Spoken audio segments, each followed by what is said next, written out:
Muito bom dia a todos. Agradecer à doutora Ana Sofia Rodrigues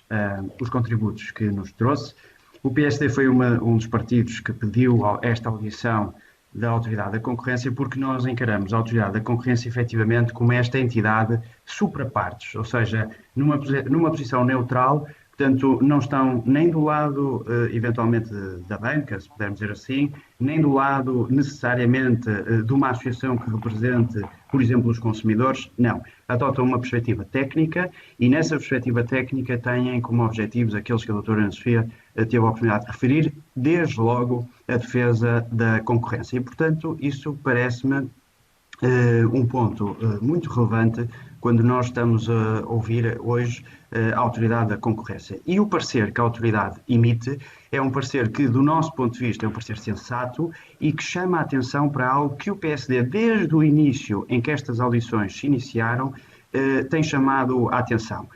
Muitas das vezes, alguns partidos, até por concepções ideológicas, focam-se muito no sistema financeiro e na banca,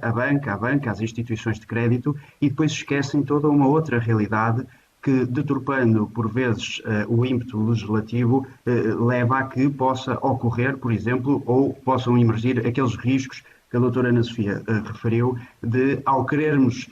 promover a concorrência e defender os consumidores, a forma como a legislação depois é produzida ou redigida pode produzir exatamente o efeito contrário, porque não se levou em linha de conta exatamente aquilo que deveria ser atendido. E o PSD, neste campo, tem referido desde o início a situação. Aliás, há um parecer de uma das entidades, que é a EasyPay, tem referido sucessivamente a situação das instituições de pagamento e de moeda eletrónica, que são aquelas que se têm debatido com a necessidade de entrar no mercado onde já existem os incumbentes que aqui foram referidos, e muitas das vezes têm que ultrapassar eventualmente as dificuldades que o mercado estabelecido pode suscitar. Se nós olhássemos para outros setores, poderíamos pensar, por exemplo, na REN e na EDP, aconteceu o mesmo há uns anos atrás, seguiu-se um caminho que eu julgo que no sistema financeiro, nomeadamente numa eventual privatização da CIBS, não seria, provavelmente se o objetivo é promover a concorrência, não seria o caminho adequado neste sistema, ou poderíamos pensar, por exemplo, na Refer ou na CP, onde também existe uma infraestrutura e depois existe uma atividade comercial paralela a ocorrer simultaneamente. E, portanto, aquilo que eu gostava de perguntar, em primeiro lugar, é se consideram que, de facto, algumas das iniciativas que estão em cima da mesa, de outros partidos, pela forma como estão redigidos, vocês dizem isso, mas eu gostava de obter a confirmação, podem ou não suscitar esta dúvida e afastar os novos players que nós não pretendemos afastar, o PSD não pretende afastar novos players que aumentem e potenciem concorrência, mas algumas das propostas, da forma como estão hoje, podem efetivamente conduzir a isso. E um ponto que a doutora Ana Sofia referiu agora, que é no tratamento diferenciado entre a banca e os novos players, podem suscitar-se aqui problemas no tratamento discriminatório, entre aspas, embora existam depois todas as componentes de subsidiação que eventualmente referiu, mas que eu apenas alerto para a necessidade de nós termos que levar isto em linha de consideração, independentemente daquilo que seja a posição consensual no fim, em sede do Parlamento, nós temos que olhar todos os fatores e de forma neutra. Nós não devemos tomar a posição de uma parte ou de outra parte, devemos exatamente tomar a posição neutra que garanta que no fim do dia conseguimos promover a concorrência e defender os consumidores. Eu acho que esse é um aspecto muito importante. Nós temos focado muita discussão quando falamos destas plataformas de pagamento, o MBWay ou o MBWay, mas nós sabemos que existem instituições fora de Portugal que já disponibilizam serviços de pagamento, algumas das quais têm requerido licenças bancárias noutros países e, portanto, evoluem para outros modelos de negócio, mas existem plataformas fora de Portugal que potenciam também plataformas de pagamento. E a minha questão é, se nós criarmos um sistema em que existe uma discriminação entre as instituições nacionais e as estrangeiras, de que forma é que a Autoridade da Concorrência vê isto? Sem prejuízo de, como até já foi observado noutras audições, eventualmente ser necessário impor alguma proporcionalidade nas comissões que sejam cobradas, porque se nós tivermos alguém a transferir €1 que paga uma comissão de €1, isso pode ser desproporcional. Referem que existe um sistema estabelecido, nomeadamente através de um contrato entre o Banco de Portugal e a CIBS, para regular e executar os serviços de pagamento. E referem também uma coisa muito interessante, que é dentro do Eurosistema existe uma determinação do Banco Central Europeu, que depois tem reflexo num aviso do Banco de Portugal, que impede as instituições de pagamento e de moeda eletrónica de acederem ao sistema SICOI e Target 2. E a Autoridade da Concorrência diz que isto, e referiu ainda agora, que isto pode ser um problema e, portanto, deve-se evoluir, o Banco de Portugal deve desenvolver alguma alternativa que promova outras instituições, o acesso de outras instituições a sistemas de pagamento e de execução de operações e de compensação de operações, que é isso que acontece no sistema SICOI e Target 2. E, portanto, aquilo que eu pergunto é, defende a Autoridade da Concorrência, por exemplo, a criação de um SICOI 2 e de um Target 4, vocacionado para estas instituições que, por determinação do Eurosistema, estão impedidas e proibidas de aceder ao sistema SICOI e Target 2. Portanto, não sei se é essa a solução que propõe, mas uma vez que isso depois não é desenvolvido no parecer, gostava de saber se tem alguma reflexão interna que tenha eventualmente ido mais longe também nesse campo. Referem o papel das fintech,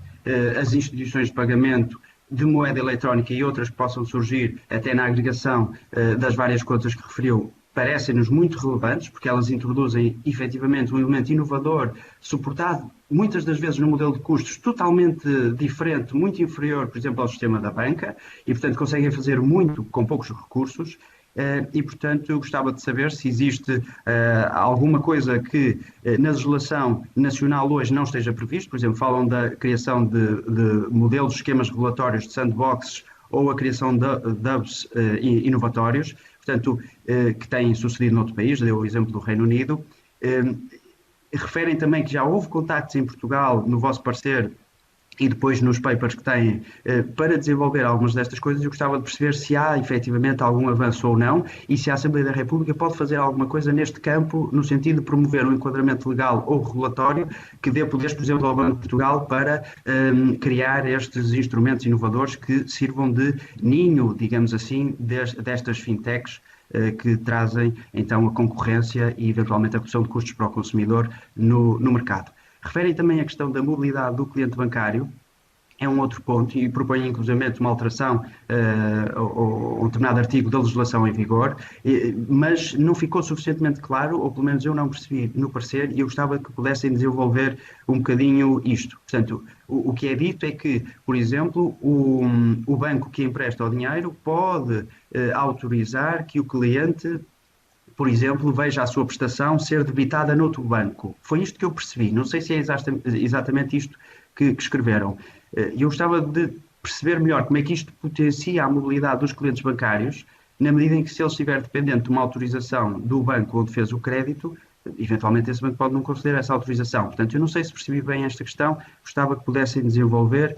um bocadinho isso. E referem o papel dos intermediários de crédito, se pudesse desenvolver também que papel é que eles podem ter. Eles hoje têm a regulação própria, estão registados no Banco de Portugal, estão abrangidos pelo esquema sancionatório que antes não existia. Eu recordo que